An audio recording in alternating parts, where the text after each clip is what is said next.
Hello students, today we are going to start chapter 4 that is motion in a plane।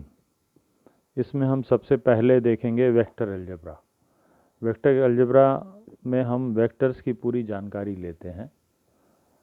जैसे पहला point है scalar and vector quantities. Scalar और vectors क्या होते हैं, उनकी बेसिक डेफिनेशंस वगैरह। नेक्स्ट, वेक्टर को हम कैसे रिप्रेजेंट करते हैं, उसका रिप्रेजेंटेशन। देन थर्ड पॉइंट है difference between scalars and vector quantities. तो स्केलर और वेक्टर क्वांटिटीज़ में क्या क्या अंतर है ना, उसमें कंपैरिजन हम देखेंगे। Now we come to the fourth one that is general vectors. तो वेक्टर्स के अंदर कुछ अलग अलग टाइप के वेक्टर्स होते हैं, उनकी जानकारी इसमें हम लोग लेंगे, उनके डेफिनीशंस, थोड़ा उनका information.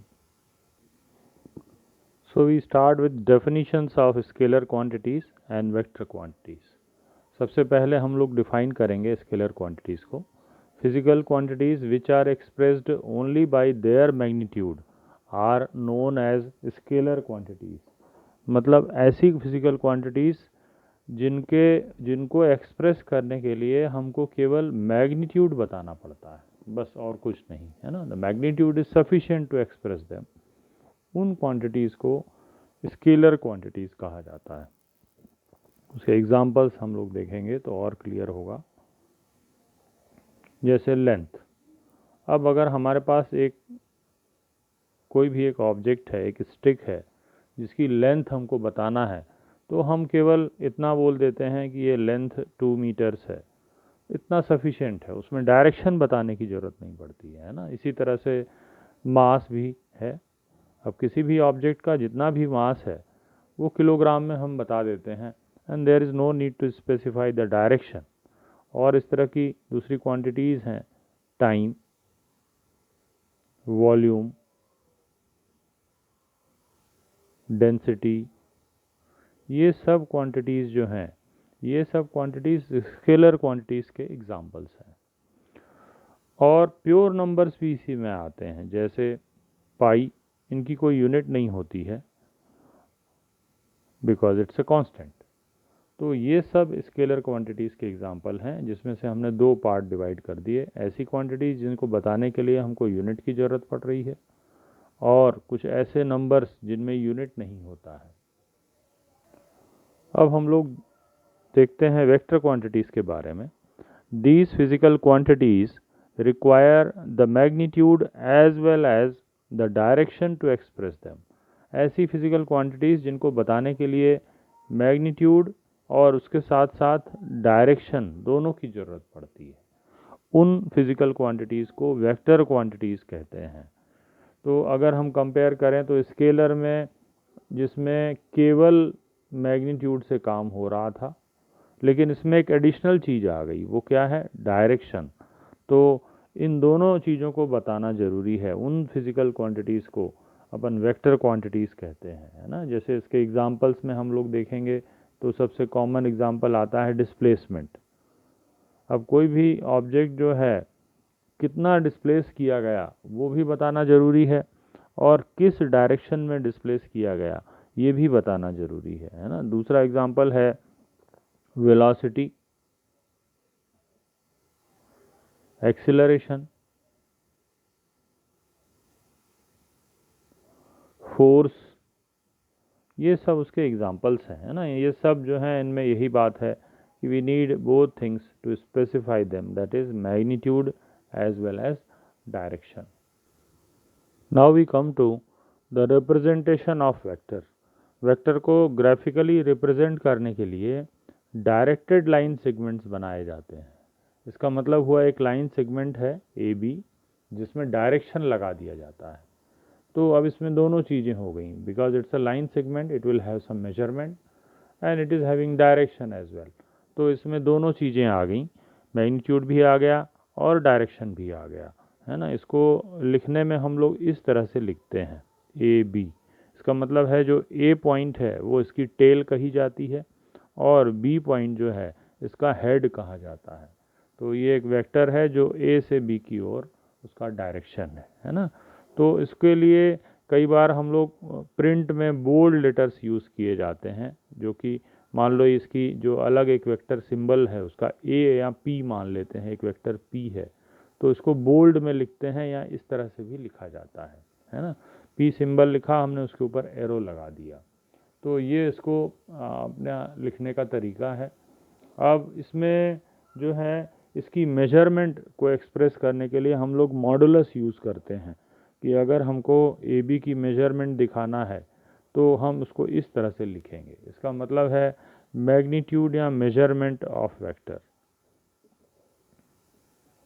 Of A B vector, इसको इस तरह से पढ़ा जाएगा, है ना। और मैग्नीट्यूड ऑफ पी वेक्टर,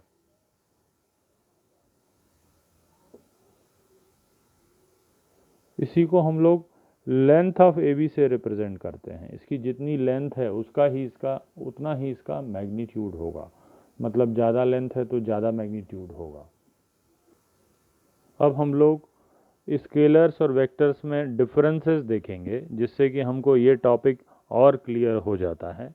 सबसे पहला डिफरेंस है, स्केलर्स को बताने के लिए हमको केवल मैग्नीट्यूड की ज़रूरत पड़ती है, तो मैग्नीट्यूड ओनली इज सफिशिएंट, है ना।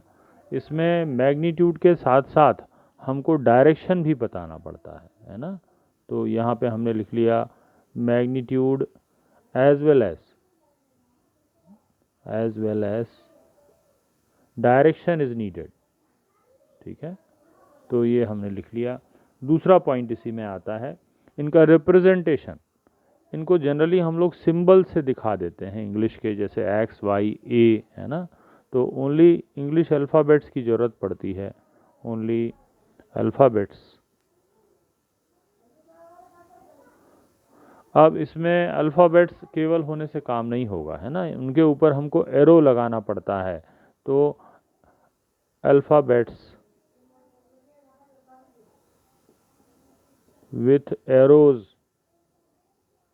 ओवर देम,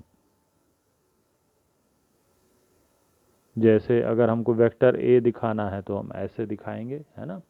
अब यही चीज़ यहाँ पे अगर हम दिखाते तो केवल ए लिखने से वो फिज़िकल क्वांटिटी आ जाती है ना, केवल ए बी एक्स वाई इस तरह के लेटर्स हम लोग दिखा देते हैं। और जबकि वेक्टर दिखाने के लिए या तो एरो लगाते हैं या प्रिंटिंग में इनको डार्क और बोल्ड लेटर्स दिखाया जाता है, जो कि प्रिंट में केवल पॉसिबल है, हम लोग उसको दिखा नहीं सकते हैं लिख के, है ना।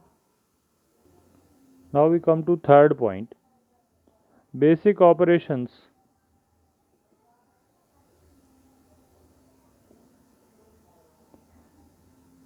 like addition, subtraction,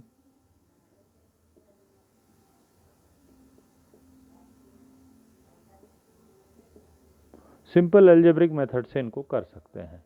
तो स्केलर्स को ऐड करना और सब्ट्रैक्ट करना बहुत इजी है, उसके लिए बेसिक एल्जेब्रा यूज़ करते हैं। जबकि वेक्टर्स को ऐड और सब्ट्रैक्ट करने के लिए सिंपल एल्जेब्रिक नहीं, अलग से एक एल्जेब्रा बनाया गया है, जो हम अभी उसका बेसिक थोड़ा सीखेंगे, and that is called vector algebra. तो we need vector algebra for operations like addition subtraction for vectors, है ना।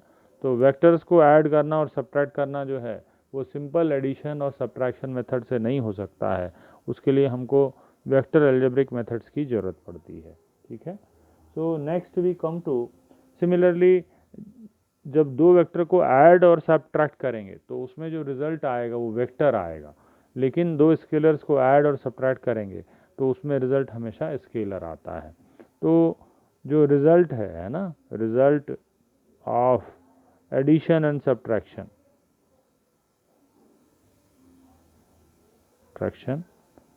Is always a scalar. अब इसमें क्या होगा, इसमें जो एडिशन एंड सब्ट्रैक्शन का रिजल्ट होता है वो हमेशा वेक्टर ही होता है, ठीक। The next point of difference is product. अगर दो स्केलर को मल्टीप्लाई करते हैं तो प्रोडक्ट जो होता है वो हमेशा स्केलर ही आता है। तो product of two scalars is a scalar quantity. जबकि वेक्टर क्वांटिटीज़ में जो प्रोडक्ट है वो दो पॉसिबिलिटीज़ रहती हैं, है ना। वो डिपेंड करता है कि हम लोग उनको कैसे मल्टीप्लाई कर रहे हैं। तो वो या तो स्केलर भी आ सकता है या वो वेक्टर भी आ सकता है। तो product can be a scalar और a vector. Now we continue with some general vectors. कुछ बेसिक वेक्टर्स के बारे में पढ़ेंगे। सबसे पहला है इक्वल वेक्टर्स। तो two vectors are said to be equal vectors only when they have same magnitude and same direction। तो दो वेक्टर्स केवल उन्हीं सिचुएशंस में इक्वल होते हैं जब दोनों के दोनों वेक्टर्स में सेम मैग्नीट्यूड भी होना चाहिए और सेम डायरेक्शन भी होना चाहिए, है ना। जैसे अगर हम दो वेक्टर इस तरह से दिखा रहे हैं, एक वेक्टर हमने दिखा दिया ए बी और दूसरा वेक्टर हमने दिखा दिया सी डी, तो अब ये दोनों वेक्टर इक्वल कहे जाएंगे। इन दोनों की लेंथ सेम है, ए बी की length equal to C D की लेंथ है and A B parallel to C D है। तो फिर हम इसको वेक्टर की लैंग्वेज में इस तरह से लिखेंगे, A B vector is equal to C D vector. अगर एक भी चीज़ में अलग डिफरेंस हुआ, जैसे इसकी लेंथ अगर अलग है, तो फिर ये सही नहीं है।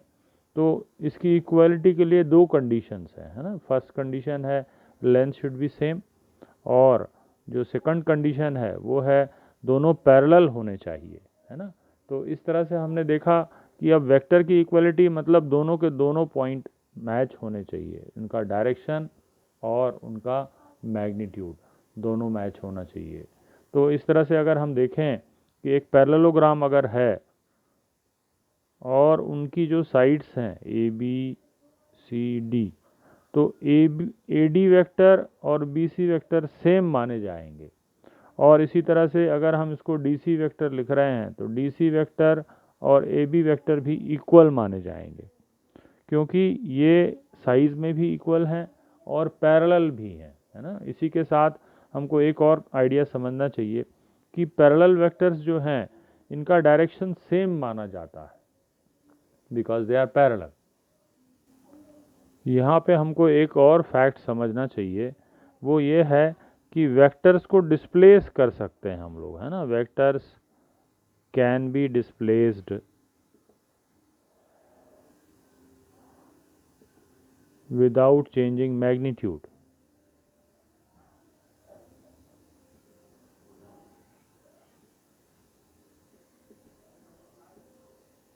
And direction.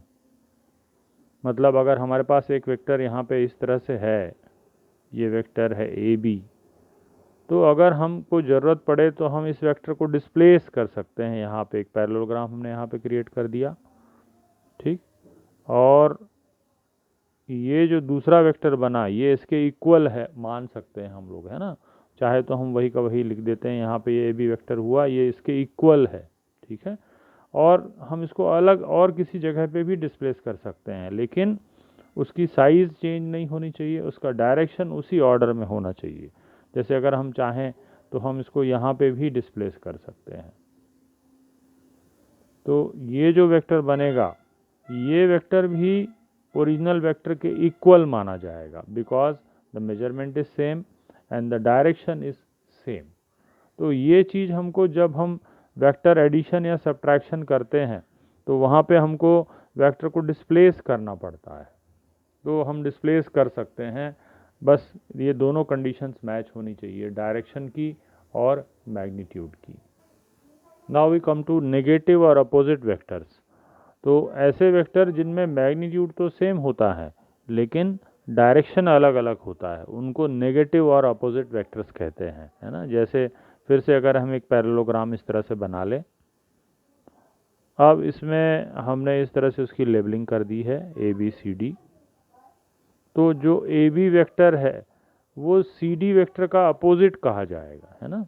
तो A B vector is negative of C D vector equal to minus C D vector, ऐसे पढ़ा जाएगा। So A B vector equal to minus C D vector, क्योंकि दोनों का मैग्नीट्यूड तो सेम है ना, बिकॉज इट्स अ पैरेललोग्राम। लेकिन डायरेक्शन जो उसका ऑर्डर है वो इधर ए से बी की ओर जा रहा है, उसका उल्टा जा रहा है ना। तो ये हुआ इस तरह से, या इसको हम इस तरह से भी लिख सकते हैं कि C D vector equal to minus A B vector. Similarly हम यहाँ पे भी एक पेयर देख सकते हैं। तो ये AD vector will be opposite to the CB vector, है ना। तो इसको भी यहाँ पे एक पेयर हम और बना लेते हैं, AD vector is equal to minus CB vector.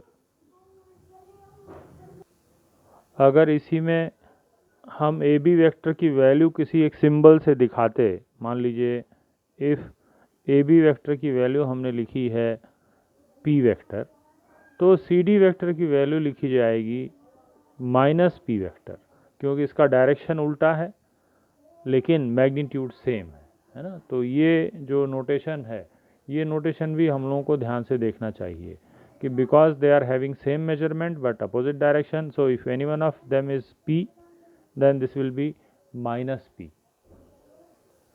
Now we'll discuss about zero vector. एक ऐसा वेक्टर जिसका मैग्नीट्यूड तो ज़ीरो हो और उसका डायरेक्शन कोई भी डायरेक्शन होगा, उसकी मैग्नीट्यूड है ही नहीं, है ना। तो इसमें इसको रिप्रेजेंट करने के लिए कई बार हम लोग इस तरह से लिखते हैं, या फिर एक ऐसा वेक्टर जिसका स्टार्टिंग पॉइंट A है लेकिन फाइनल पॉइंट B नहीं है, कुछ और वही का वही पॉइंट है ना। तो इस वेक्टर को भी हम ज़ीरो वेक्टर कह सकते हैं। इसी तरह से इसकी जो मैग्नीट्यूड है उसको हम इस तरह से लिखेंगे मॉडुलस, ये कितना होगा, ज़ीरो। तो ऐसा वेक्टर जिसका मैग्नीट्यूड ज़ीरो होता है और डायरेक्शन कोई भी ले सकते हैं आर्बिट्रेरी, उस वेक्टर को ज़ीरो वेक्टर कहा जाता है।